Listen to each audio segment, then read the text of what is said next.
pembelajaran secara daring itu sebenarnya bebannya sama aja kayak pembelajaran secara tatap muka. Ada anggapan-anggapan kalau misalnya, kalau di rumah justru lebih santai dong, tetap bisa cuci piring, tetap bisa nyapu, kayak gitu kan. Butuh penyesuaian, butuh belajar masing-masing dari dua sisi gitu, dari pengajar dan juga dari yang diajarkan.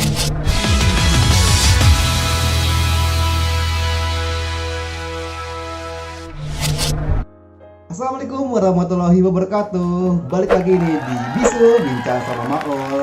Dan sekarang kita masih bakal bahas tentang kuliah online. Nah, kalau sebelumnya udah ada Ola nih dari kedokteran hewan yang bercerita tentang gimana sih Ola ini menjalankan kuliah online. Jadi kemarin kita udah dengar cerita dari aspek atau dari sudut pandang mahasiswanya ya. Dari hal tersebut kita mau bahas tentang gimana sih kita tuh bisa menjalankan kuliah online dengan baik, dengan lancar, dengan efektif, pokoknya dengan menyenangkan dan lebih baik lagi gitu. Gue udah bersama teman gue yaitu Rahmatan Alif. Halo Alif. Halo guys, halo Om. Kenapa gue undang Alif? Nah, Alif ini dia tuh juga teman gue ini basicnya psikologi, tapi kita bakal bahas-bahas santai aja gitu. Jadi teman-teman kalau misalnya mau berpendapat juga boleh langsung berpendapat juga di kolom komentar. Kita kan udah sama-sama nonton yang Ola ini kan, yang cukup bisa disimpulkan itu adalah masalah utamanya itu ada di bagaimana menangkap materi perkuliahan yang cukup terkendala gitu. Ada karena jaringan yang tiba-tiba bermasalah, putus gitu, dan juga ada hal-hal yang materi-materi yang harusnya dilakukan secara praktek, namun gak bisa karena cuman bisa ngelihat di YouTube aja gitu. Kalau menurut gue setuju juga sih sama apa yang Ola kemarin udah bilang. Ada banyak kendala-kendala yang ditemuin sama mahasiswa atau siswa yang belajar secara daring gitu dibandingkan secara luring atau luar jaringan. Terutama kemerataan sinyal yang dimiliki untuk pembelajaran itu sendiri. Providernya apa? Apakah di sana tertunjang dengan baik sinyalnya dan lain sebagainya kayak gitu. Terus yang kedua masalah kuota itu sendiri, artinya kan kalau misalnya kita belajar secara offline tatap muka itu kita nggak perlu pusing lagi soal kuota ya kan. Tapi kalau misalnya secara online atau secara daring kita harus mikirin ada kuota nggak ya buat akses Google Meet atau si Zoom-nya atau juga bikin tugasnya dan lain sebagainya kayak gitu. Buat teman-teman yang mau sosum atau mau saintek yang harus belajar tapi dengan metode praktikum. Nah, itu juga cukup tricky. Kalau misalnya di kampus tuh belajarnya kan udah di laboratorium atau misalnya di suatu tempat yang udah terfasilitasi dengan alat-alat dan bahan-bahan yang diperlukan untuk praktikum itu sendiri. Nah, tapi kalau kita belajar di rumah masing-masing, kita jadi harus mikir dulu nih gitu, baik dosennya ataupun mahasiswanya, gimana praktikum yang biasanya udah terfasilitasi di kampus dengan alat-alat yang mungkin kita juga sama sekali asing gitu ya, kalau misalnya ngelihat di situ di kampus dengan alat-alat atau bahan-bahan yang tersedia di rumah masing-masing. Nah, artinya mungkin ada yang nggak bisa di replace gitu, nggak ada alat-alat yang harus memang di kampus dan ada hal-hal yang bisa dicari di sini. Artinya kemarin kan Ola nyari kecoa, nyari parasit gitu kan, nah itu mungkin masih bisa dicari di rumah ya. Tapi, iya benar. Tapi kalau misalnya udah berupa kayak misalnya harus pakai mikroskop kayak gitu kan atau apa gitu, itu kan jadi cukup tricky juga. Jadi setuju sih sama hal-hal kayak gitu. Tapi di luar itu mungkin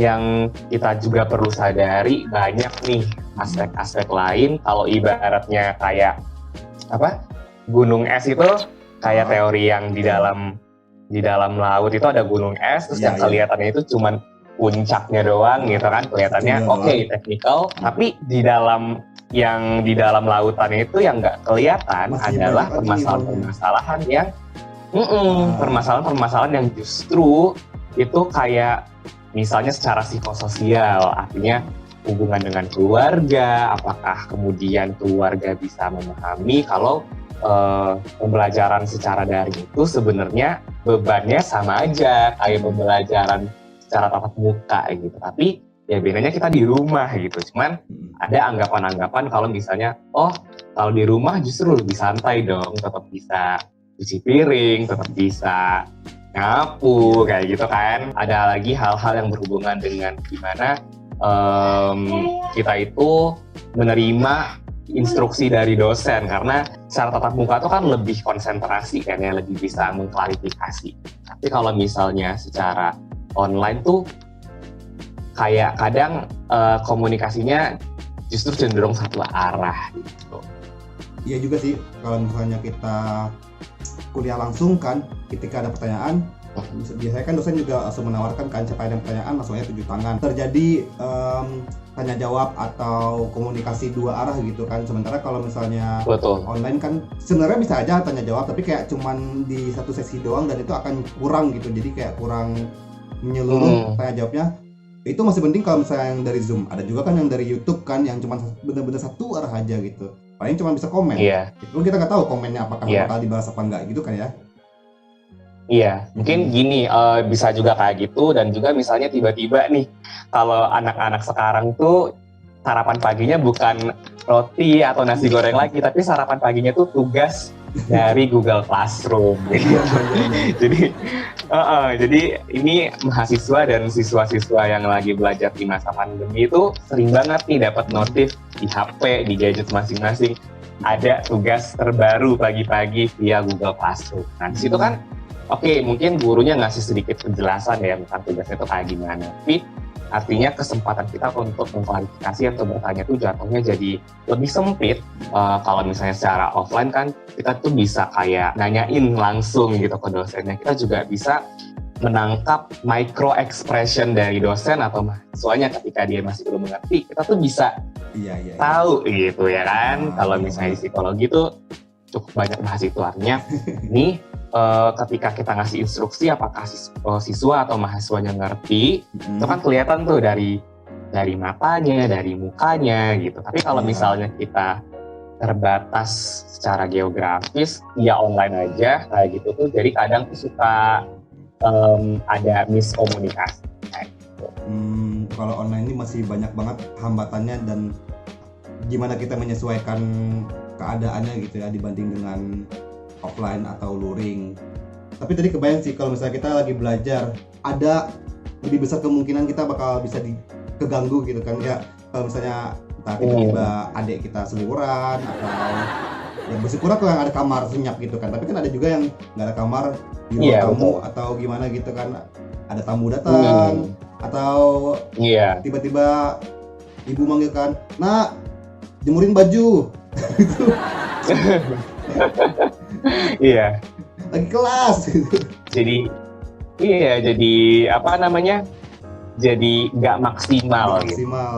Iya benar-benar. Ini mungkin agak sedikit sama sih, tapi kayak gue juga ada tante gue tuh guru SMA kan, dan sekarang tuh kan kalau misalnya di sekolah kan pasti ada materi yang dijelaskan gitu kan, dijelaskan ke siswanya gitu kan. Nah tapi tante gue tuh justru kayak cuma bilang di Google Classroom nih, cuma bilang baca materi halaman segini sama halaman segini di buku ini, terus kerjakan soal ini. Nah, kayak kita cuma disuruh baca materi doang, tapi tanpa dijelaskan, abis itu disuruh kerjain soal. Jadi kayak apa namanya ya? Ya gitu kalau online ini mungkin sama kayak di kuliah, nggak tahu apakah bakal sama apa enggak, tapi ketika gue melihat gitu, ya ampun, gini banget gitu, nggak ada penjelasan sama sekali. Cukup bingung juga ya, artinya gini, ada beberapa siasat untuk melakukan pembelajaran secara online itu mungkin dari pihak guru ya, dari pihak guru atau dari pihak dosen. Nggak semua metode secara offline atau secara tatap muka itu bisa dilakukan secara online, artinya bakal ada hal-hal yang harus dimodifikasi kayak gitu, ya nggak sih? Iya benar. Biasanya tuh ada lecturing dulu nih, ada ceramah dulu nih dari guru atau dosennya. Oke, ini materinya seperti ini, ada PPT-nya, ada PowerPoint-nya, presentasi, dan lain sebagainya. Kemudian kalau misalnya anak-anak sudah mengerti, Oke, baru dikasih tugas kayak gitu untuk menunjukkan kalau mereka memang mengerti atau enggak sih gitu kan buat bahan evaluasi. Tapi kalau misalnya secara online, secara daring itu artinya di beberapa kasus lecturing itu sendiri kayak kurang efektif. Kameranya dimatiin atau mic-nya dimatiin, kita nggak bisa menjamin seseorang itu bisa dengan maksimal menangkap apa materi yang sudah diberikan di lecture sebelumnya kayak gitu. Jadi terkadang tuh ada dosen atau guru yang merasa oke, mungkin ini kita jadi student centered learning aja.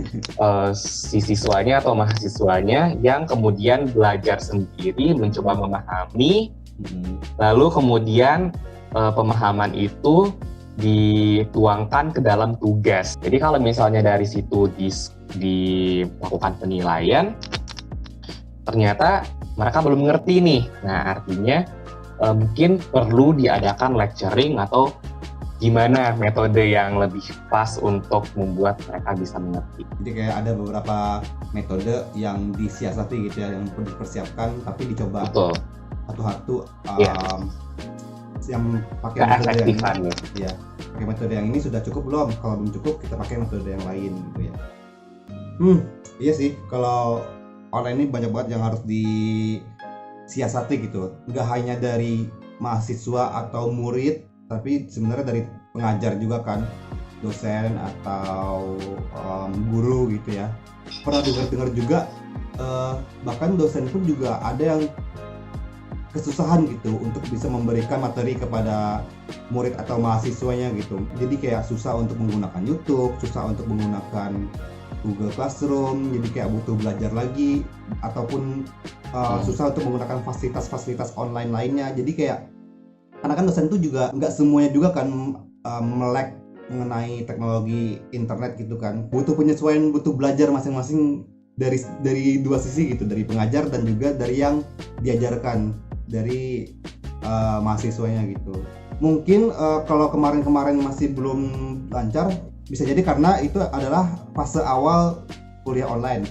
Sepertinya bisa jadi semester di tahun 2021 ini akan lebih baik lagi untuk kuliah online sampai selesai kuliah online. Jadi lebih karena udah pernah mengadakan kuliah online sebelumnya, insya Allah lah teman-teman yang nonton ini atau dari tim mengajar juga bisa lebih menyesuaikan, lebih adaptif, lebih mempersiapkan metode yang lebih baik untuk menjalankan perkuliahan online. Seperti itu nggak? Amin. Iya. Iya benar-benar. Gue setuju tadi seperti yang Wawan bilang, artinya ada teknologi barrier. Jadi semacam ada barrier atau kayak sekat selubung penghalang yang memisahkan seseorang dengan aktivitas belajar mengajar. Gak semua dosen atau tidak semua guru kemudian bisa dalam satu malam belajar gitu, dari yang cuman datang ke sekolah kemudian berbicara di depan kelas ke era yang serba digitalisasi gitu. Semoga dengan hampir 1 tahunnya pembelajaran itu dipindahkan dari metode luar jaringan atau secara tatap muka ke metode dalam jaringan atau online, itu banyak yang bisa dipelajari gitu. Banyak yang bisa dipelajari, artinya ada alasan bagi seseorang yang awalnya belum terlalu teknologi savvy gitu ya, teknologi aware secara teknologi gitu, untuk tergerak bisa mempelajari teknologi. Nah, itu mungkin satu poin yang bagus dari pandemi ini gitu. Ya, mulai ada motivasi untuk bisa merambah ke dunia teknologi seperti itu. Sekarang kita balik lagi ngomongin tentang kitanya, mahasiswanya, atau kita yang sebagai orang yang mau belajar. Gimana sih caranya biar kita tuh bisa lebih fokus dan lebih enak gitu buat menangkap dan memahami materi yang disampaikan di kelas online. Menurut gue balik lagi ke proses mengidentifikasi diri sendiri. Tiap kepribadian seseorang itu tuh punya cara atau metode yang beda-beda untuk bisa memproses pembelajaran itu, karena Maul juga mungkin pernah dengar kan yang kayak secara kinestetik, yang audio, visual, gitu kan. Intinya kalau misalnya memang secara audio dan visual dia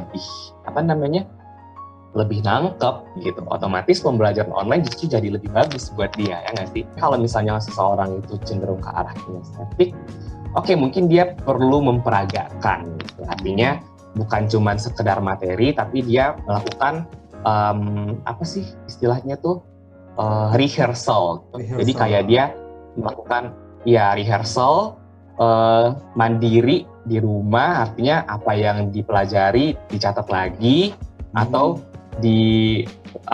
ngomong di depan cermin seperti itu kan, diulang lagi materinya seperti itu, kayak gimana kita belajar public speaking atau materi-materi tertentu, itu bisa banget.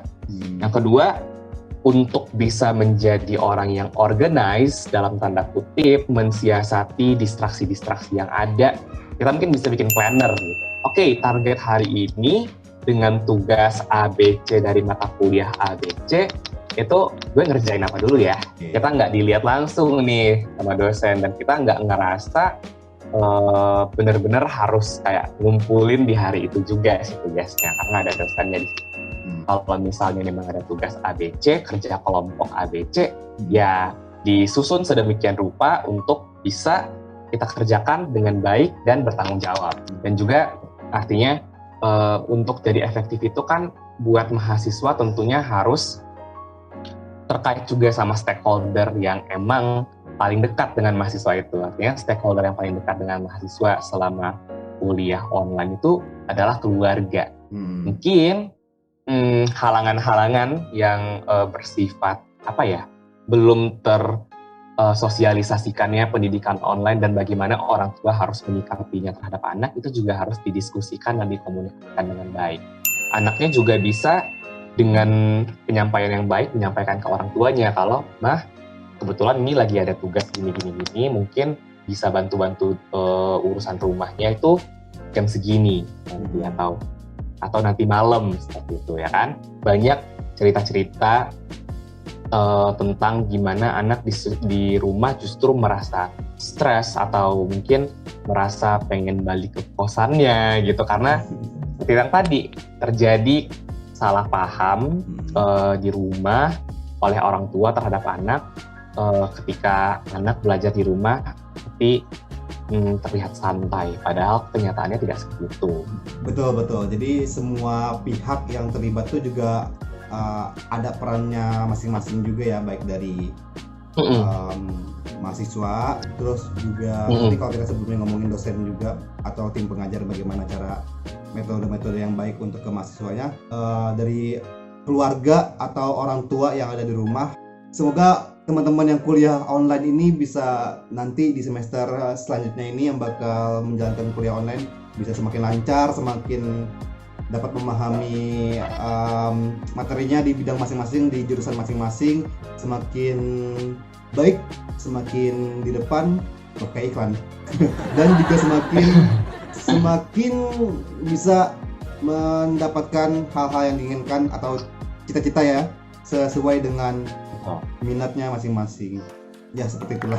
Amin. Kalau teman-teman juga mau tanya-tanya lagi gimana sih untuk hal ini, hal itu segala macam, atau mau berpendapat mengenai kuliah online ini, silakan langsung komen di bawah ini, langsung tanya aja. Siapa tahu kalau misalnya Maul atau sama Alif juga atau sama teman-teman yang lain bisa bikin konten lagi, bakal kita bahas. Sekali lagi ini kita berpendapat, jadi teman-teman boleh juga menyanggah atau berpendapat juga. Jadi silakan untuk diterima atau kalau enggak ya sudah nggak apa-apa. Dan jangan lupa untuk like, comment, share, dan subscribe seperti biasa. Saksikan terus Bisul ya, hanya di konten Maul di YouTube Maulana Mahendra. Terima kasih. Wassalamualaikum warahmatullahi wabarakatuh.